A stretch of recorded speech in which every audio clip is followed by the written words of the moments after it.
Today, we will learn about the second chemical method of synthesis based on formation of microemulsions. Last week, we have learned about Sol-Gel method.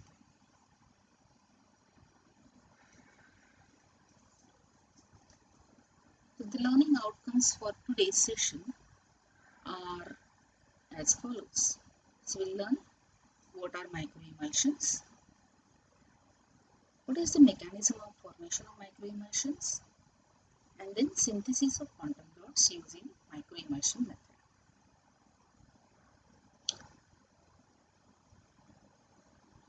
So microemulsion method is a wet chemical synthesis method. We know that in chemical method there are wet methods and there are physical methods. So this is one of the wet chemical synthesis method. This approach is useful for the production of inorganic nanoparticles, which are important for large scale production of nanoparticles.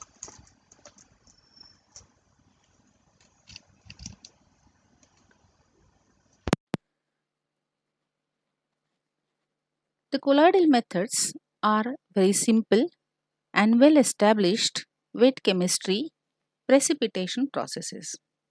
In these methods, solutions of different ions are mixed under controlled temperature and pressure to form insoluble precipitates.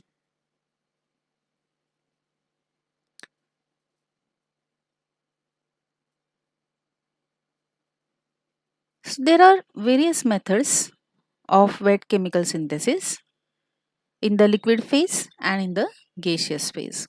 So in the liquid phase, we have three major, that is precipitation processes, Sol-Gel processes and hydrothermal processes. In all these methods, it is a bottom-up approach. There are tiny atoms and molecules which aggregate together and then they form nanoparticles and then they may further grow to give you nanocrystals in the micrometer range. So these processes take place at much lower temperature than gas phase synthesis, which involves aerosol processes like flame hydrolysis and spray hydrolysis. So let's begin with first, what is an emulsion? So emulsion is a mixture which is obtained by mechanical agitation of three components: oil, water and a small amount of surfactant. So if you remember, you're at home, you're making your buttermilk. So buttermilk is a milky emulsion of oil globulates, that is fats and oils which are in the emulsified in the water by means of a surfactant like an enzyme casein. So this forms a homogeneous phase. So an emulsion is a single phase wherein fine droplets of water or oil which are coated with surfactant, and that phase is called as dispersed phase. So these either water droplets or oil droplets which are coated with a surfactant are known as dispersed phase, and the continuous phase which is the in excess is known as dispersion medium. So it may be oil droplets which are dispersed in water or water droplets which are dispersed in oil.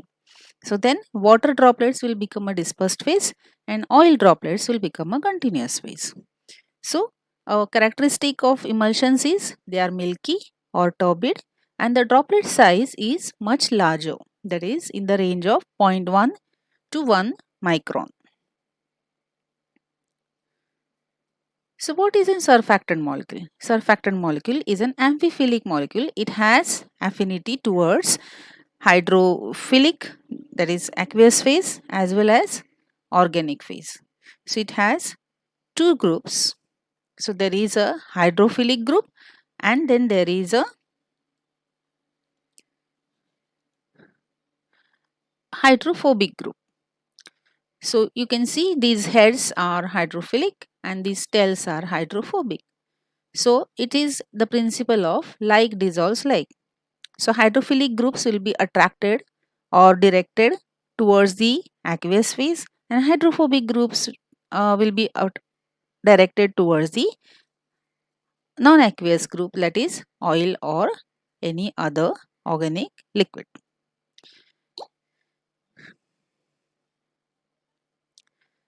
Now let us see, we have learned about the micelles, and another nice term we will learn today is reverse micelle. So let us see what is meant by micelles. So micelles are normally formed in aqueous solvent.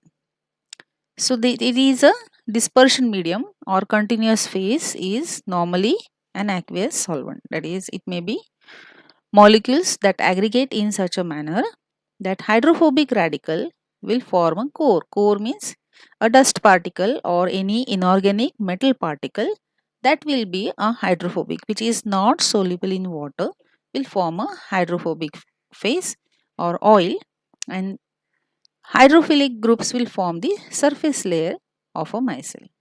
So this is a typical micellar structure in the aqueous phase. So you can see the polar groups, the heads are on the outer side, and the non-polar groups, the hydrophobic uh, hydrocarbon chains are directed towards inside.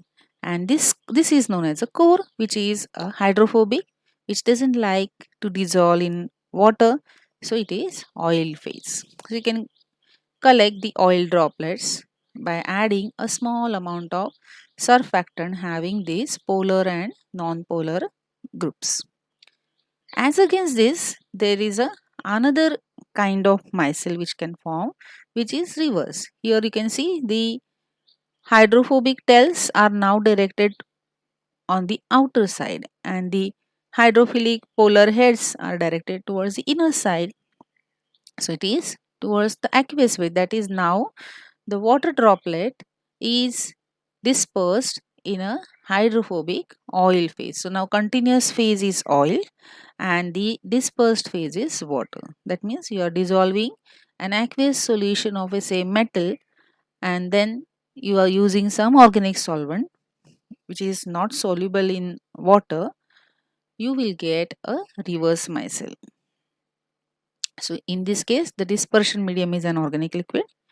The molecules in the micelle have a reverse orientation. So when the core made up of polar groups and hydrophobic radicals are turned inwards, just the opposite of this, we get a structure, a unique structure called as reverse micelle. We'll see what is the significance of formation of a reverse micelle. So we have understood what is meant by an emulsion. Okay, in an emulsion there are three things: oil, water, and surfactant.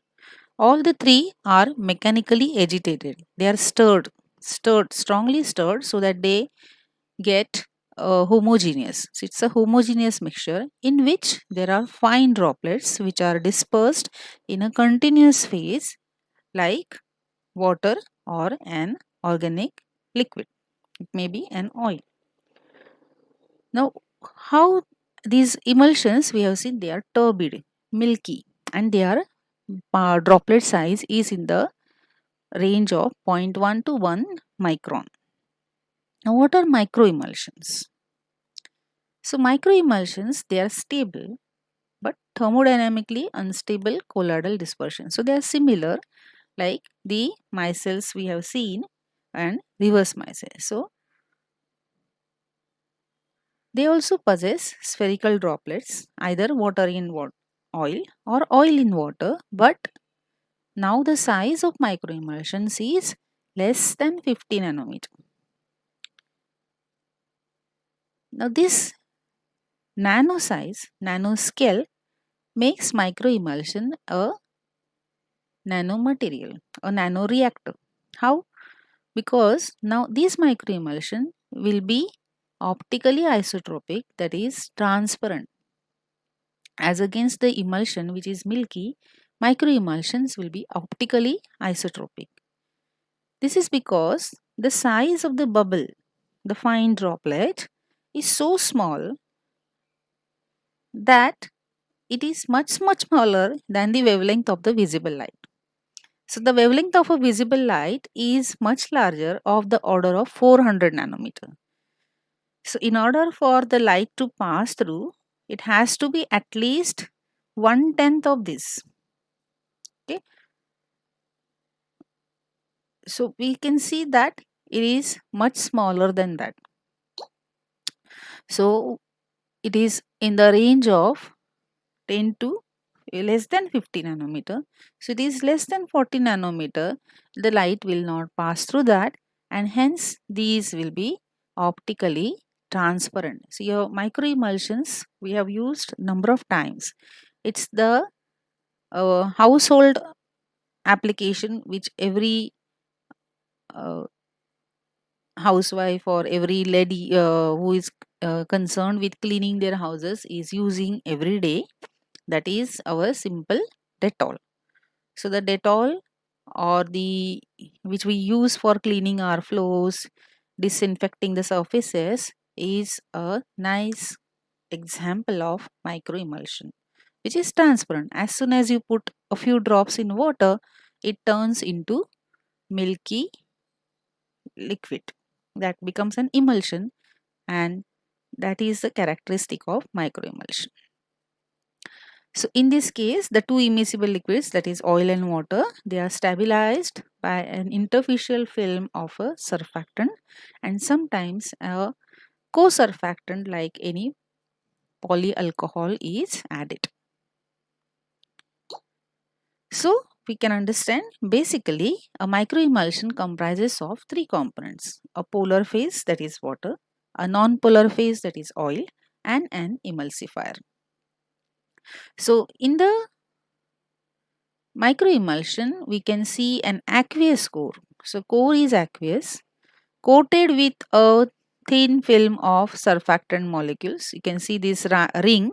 This ring is the polar, the film formed by the surfactant molecule, and the polar heads are directed inwards, and the non-polar hydrocarbon chains are directed outside.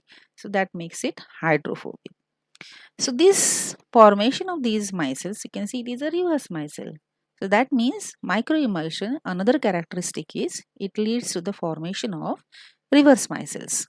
So it all depends, the stability of these micelle, reverse micelle formation depends upon the value called as HLB value. So it is the balance between hydrophilic and lipophilic properties of the surfactant. So you have to use a proper surfactant in right concentration so that these unique systems will be optically transparent.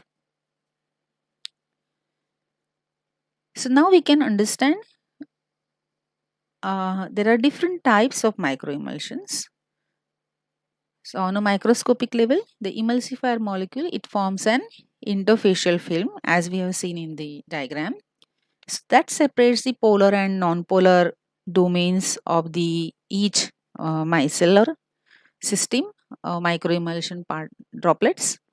So these fine droplets, they are formed. So on the surface of them is there a interfacial layer which leads to the formation of these fine droplets, and it depends upon the value called as HLB, hydrophilic lipophilic balance. Now based on these HLB values, we can classify these systems into three types. One is called as oil in water, which is a normal micelle, wherein HLB value is in the range of 8 to 18. In this case, the size may vary from 1 to 100 nanometer. So it depends upon the concentration of the dispersed phase and the surfactant. The second category is reverse micelle, that is water in oil.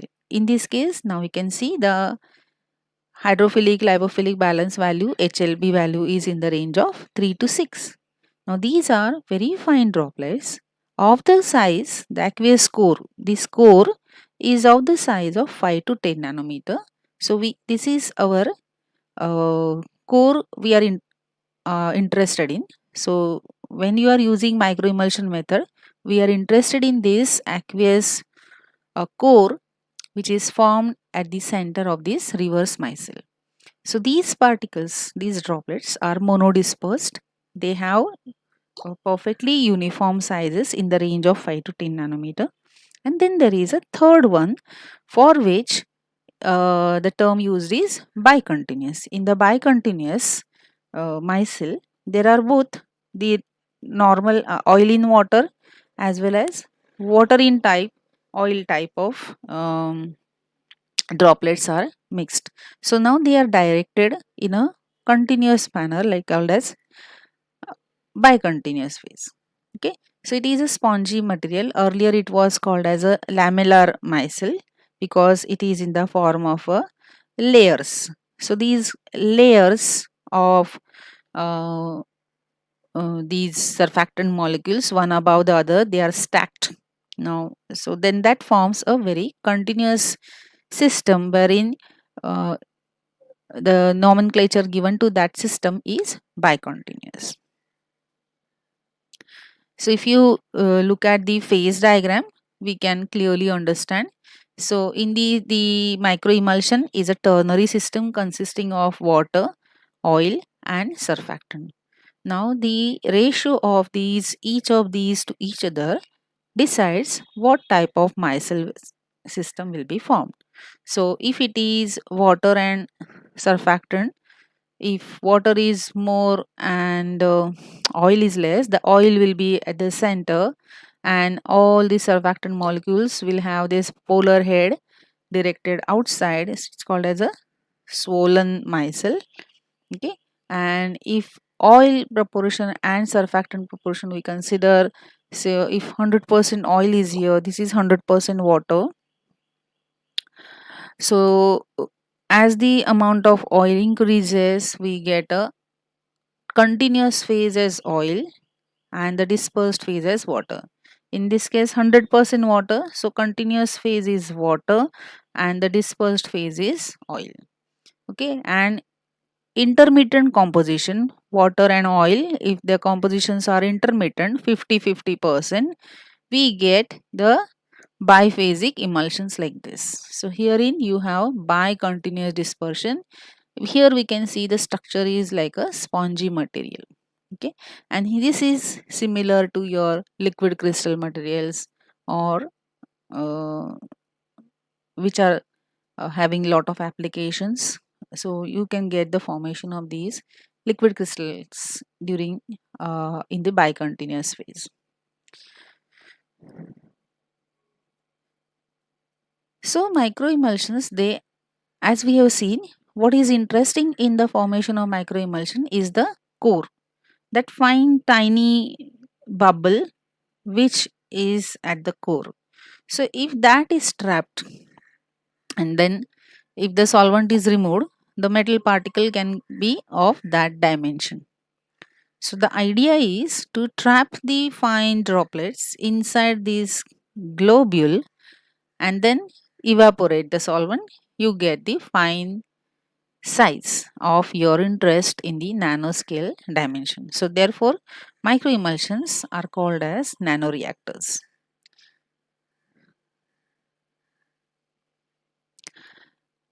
So microemulsions are efficiently used as templates. So it's like you get the you have used in your school days the templates like this to get the shapes and make your drawings, designs.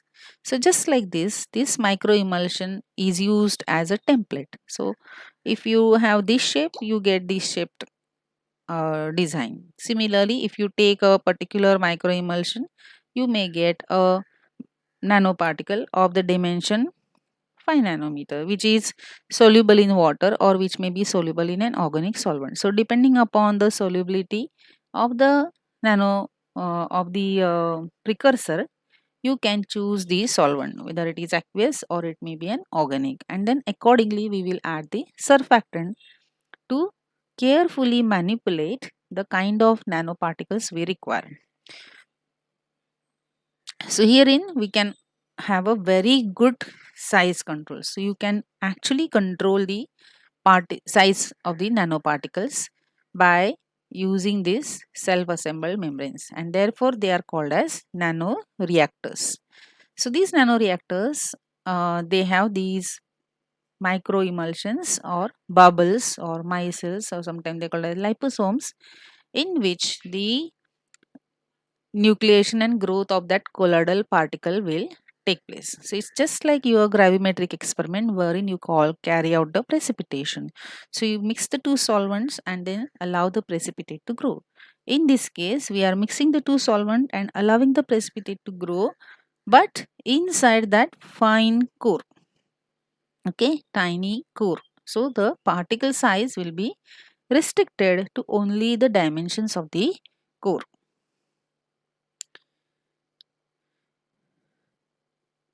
So there we have seen, to summarize, that microemulsion, they consist of two liquids which cannot be mixed with one another. That is, they are immiscible in nature, water and oil. That is the key concern or key idea of forming the microemulsion. And then to make them mix water and oil, we need a third agent, that is surfactant. So surfactant in an agent which will make the two mix, and while doing that it will carefully decide which is the continuous phase and which is the dispersed phase. So the size of that core will decide the size of the particle, and then how you make them agglomerate. So because they are trapped inside, they will not get agglomerated. So that is the beauty of this technique, that the particles will not agglomerate. So microemulsion process, they are most oftenly used to produce nanoparticles for pharmaceuticals and cosmetic applications. So here we end our first part, that is what is an microemulsion. So we learned about different types of microemulsions. We understood what is the difference between emulsion and microemulsion, and then how these formation of oil in water or water in oil or bicontinuous microemulsion is formed. We explain with the help of ternary phase diagram. So in our next video we will learn about the mechanism of formation of microemulsion. Thank you.